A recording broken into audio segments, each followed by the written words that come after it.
Bismillahirrahmanirrahim. Kita akan membahas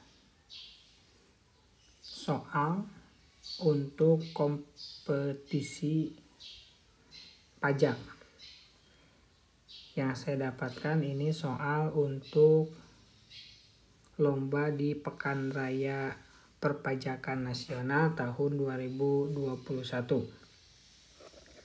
Nomor 1. Salah satu sumber hukum yang mengatur ketentuan formal atas pajak penghasilan adalah A.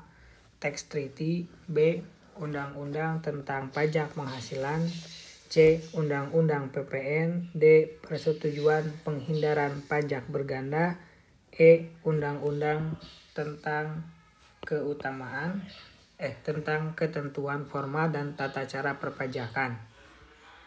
Dari pilihan jawaban kita sudah bisa memastikan jawaban A dan jawaban D itu salah, karena tax treaty dan persetujuan penghindaran pajak berganda adalah hal yang sama. Sehingga tersisa B, C, dan E. Kemudian kita lihat yang diminta adalah mengatur ketentuan formal. Hukum pajak sebagaimana diketahui ada dua. Yang pertama ada formil, yang kedua ada material. Hukum formil itu yang mengatur formalitas-formalitas di dalam perpajakan. Dan salah satu contohnya adalah Undang-Undang KUP atau Ketentuan Umum Perpajakan. Adapun yang material, contohnya adalah Undang-Undang PPH, Undang-Undang PPN yang mengatur tentang praktik atau pengenaan pajak untuk objek-objek tertentu. Sehingga jawabannya adalah E. Karena Undang-Undang tentang PPH dan Undang-Undang PPN keduanya adalah material. Soal yang kedua. Sondong Ltd, sebuah perusahaan yang didirikan dan bertempat kedudukan di Korea Selatan, memenangkan tender dari Pemda DKI untuk memberikan jasa pembersihan Kali Ciliwung. Untuk itu, Sondong mempekerjakan pegawainya untuk membersihkan Kali Ciliwung selama 132 hari di Jakarta. Pertanyaannya, Sondong tersebut merupakan A. Subjek pajak dalam negeri, B. Bentuk usaha tetap, C. Dikecualikan dari subjek pajak, D. Bukan subjek pajak, atau E. Orang asing. Dari jawaban ini sudah dipastikan jawaban E salah, karena sondong ini merupakan bentuk badan. Kemudian kita lihat di sini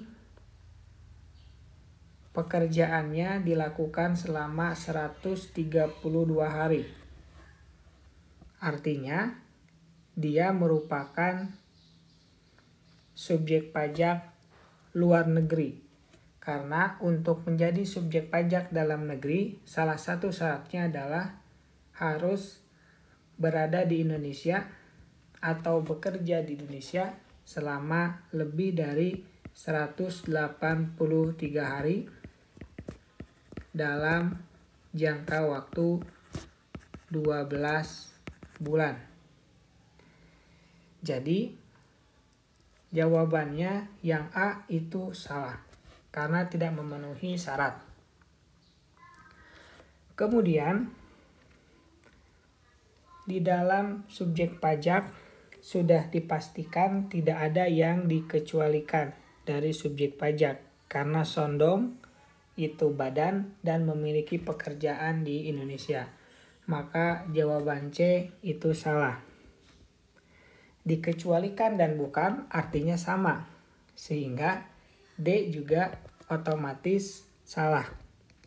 Sehingga jawabannya adalah B, bentuk usaha tetap, yang mana pengertiannya adalah suatu badan usaha yang berada di luar negeri yang memiliki pekerjaan di Indonesia kurang dari 183 hari dalam 12 bulan.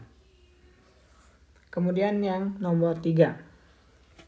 Bambang bekerja di CV Mebel terkenal. Setiap bulan, Bambang menerima imbalan berupa gaji sebesar 8 juta, tunjangan transportasi sebesar 500.000 dan beras 10 kg. Manakah dari pernyataan berikut yang benar? Untuk menghitung PPh yang menjadi objeknya adalah bentuknya uang. Jika bentuknya bukan uang, maka bukan termasuk ke dalam objek pajak penghasilan. Adapun istilahnya bebas, mau gaji, tunjangan, atau insentif, atau THR, dan lain-lain. Sehingga dari jawaban ini yang benar adalah C. Beras bukan merupakan objek pajak. Karena tunjangan transportasi itu merupakan objek pajak. Gaji juga merupakan objek pajak. Alasannya adalah karena ini bentuknya uang. Kemudian beras merupakan subjek pajak itu juga salah. Karena subjek pajak itu dibagi menjadi 2. Ada yang orang pribadi, ada yang badan. Adapun beras tidak termasuk ke dalam orang pribadi dan juga badan. Kemudian yang E salah otomatis karena beras itu bentuknya bukan uang. Sehingga jawaban yang benar adalah jawaban yang C.